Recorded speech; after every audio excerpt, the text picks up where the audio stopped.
that made me acutely aware of like my mental health and realizing that like even if I'm doing something and I'm successful at it, or like I have, you know, millions of subscribers or whatever, like I can still be very unhappy.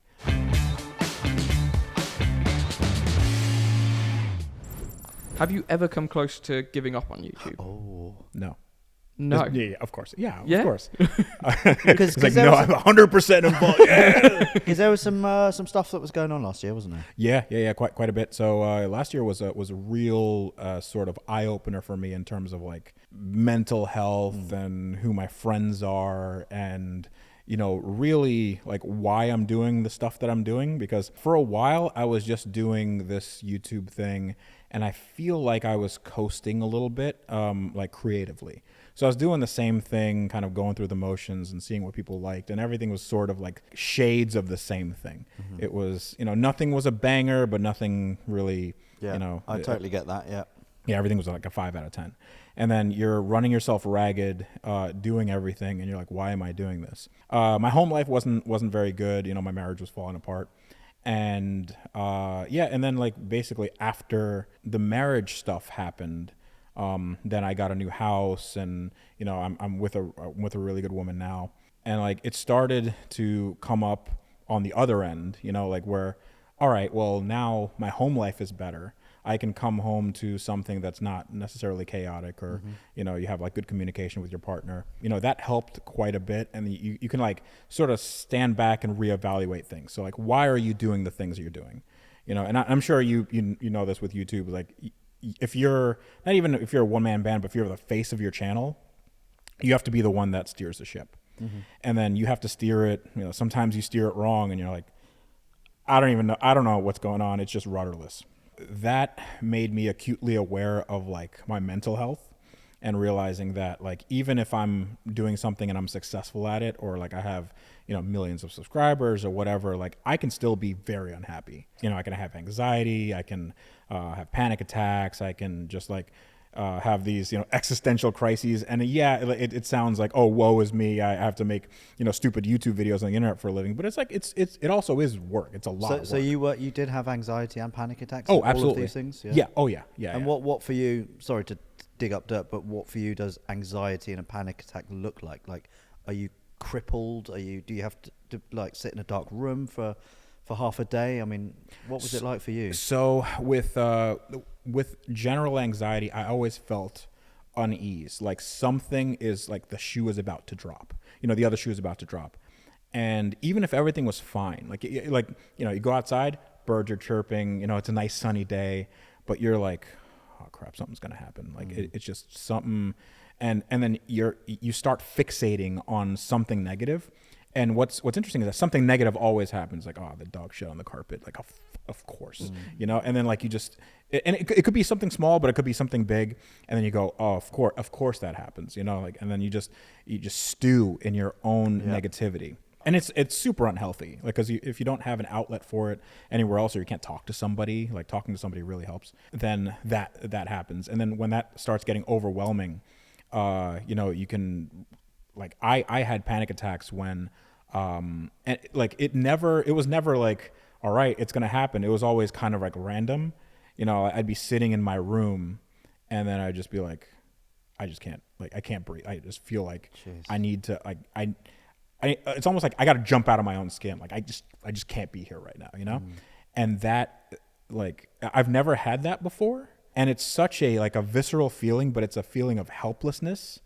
And then, it's almost like, to me, it's like, you know, if you have a really bad stomach ache and you need to like throw up, and you're like, okay, if I just throw up, then I'm going to feel better. But then you puke and then you just feel worse, you know? And you're like, okay, well, I'm just going to be, miserable. Like that's it. Like there's no end. So it's like a repeating pattern of negativity in your head that you can't get out of. So you need to really like work on yourself and be mindful of like what's actually going on in your head. I have this theory that a lot of YouTubers, especially in the car space, they all have like ADHD because they're, you know, Oh 100%. my god, this is 100%, we Yeah. have this exact same discussion. well, I mean, as that's well. like, dude, I have 30 cars. Like, look how many cars you have. Like, because you're always chasing something else. You know, Yeah. you're Yeah. always like, you know, squirrel. Like, this could be cool. This could be cool. Yeah. But like, one really good thing about that, and like, and I know a lot of people suffer from ADHD and whatever. One good thing about it is that you tend not to say no to new experiences and new opportunities. Yeah, that's why we're very busy all the time. Exactly. So like, it's great if you have some sort of success, then it just starts taking off. But the thing is, like, you also become a slave to that success. Yeah. And then you go like, I'm not doing enough. I'm not doing enough. I need to be doing more. Yeah. And then your body's like, hey man, you need to stop because we need Yeah. we gotta stop this. This is for both of you. Do you think people underestimate like the amount of stress that goes into YouTube and like trying to give people the best content and everything like this? Like, do you think that goes overlooked sometimes? Without sounding, you know, like woe is me. Yeah. Because this, I'm going to preface this by saying that this job, this weird thing that we do is a total dream. Like, I never could imagine that I could make a living, and a good living, by the way, you know, just putting out content about cars that I love. Yeah. Like, when I'm not doing anything, like, I'll watch car videos. I'll watch your videos. I'll watch everybody else. Like, this is like the stuff that I love to do. So I'm not a subscriber to the idea that, you know, you could, if you love what you do, you don't work a day in your life. Like, it's work. It's a lot of work. Yeah. But I think when you have, you know, a sense of, like, you'd have to be a workaholic to do this. And, you know, for me, it doesn't feel like, it's a lot of work so much as like, this is what I need to do to succeed. And the challenge is whether I can do that without like burning myself out, you know? Yeah. This podcast is sponsored by Tyre Streets UK, where you can get 10% off your tyres using the code Autoalex. We use Tyre Streets for all of our cars, and so should you, and so should you. I will. 10% off using the code Autoalex. I'd say for me, what does stress look like? Yeah, I would say this job is very stressful. Not the filming part, because I have a lot of fun filming. It's you know, like, I love doing shows, car shows. Yeah. You know, like Yeah, Shed yeah. Festival was incredible, but I worry so much: is this going to be as successful? Are people going to like it? Am I going to let people down? For me, it's like, Yeah. am I going to?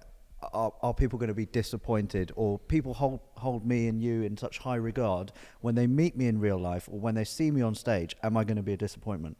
Right. And for me, that is the most stressful thing. Yeah. And also, I don't know about you, Freddie, but I try and read through as many comments as I can. Yeah, I sometimes. really shouldn't do that because there are so Yeah. many comments. But 99.9% of those comments are overwhelming love. I love what you guys are doing, blah, blah, blah. And you see that one person Uh-huh.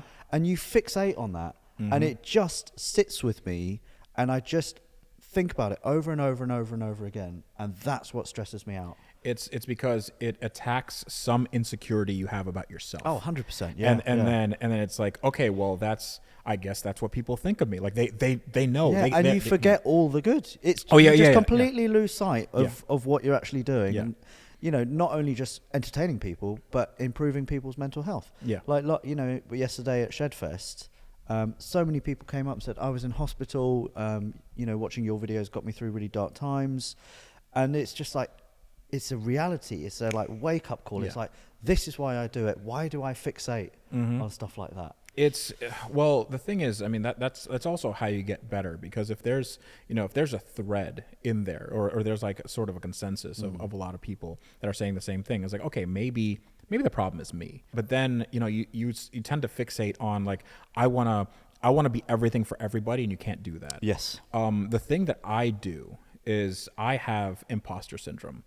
Every time I go to some place, or, you know, some person comes up to me and they say, hey, you know, like, you inspired me to do this. And like, in my head, I'm like, dude, there is nothing that I can say to you to make this make this conversation worth it for you. Like I can take a picture with you, I can sign something, we can chat, whatever. But it's like, I'm just a guy. And like, I don't know like, you've built me up in your own head as this person that I'm not. And that's, and even like, I tend to downplay whatever accomplishments I have. Like when you say, oh yeah, you're one of the biggest, whatever. I'm like, dude, I don't think that's true.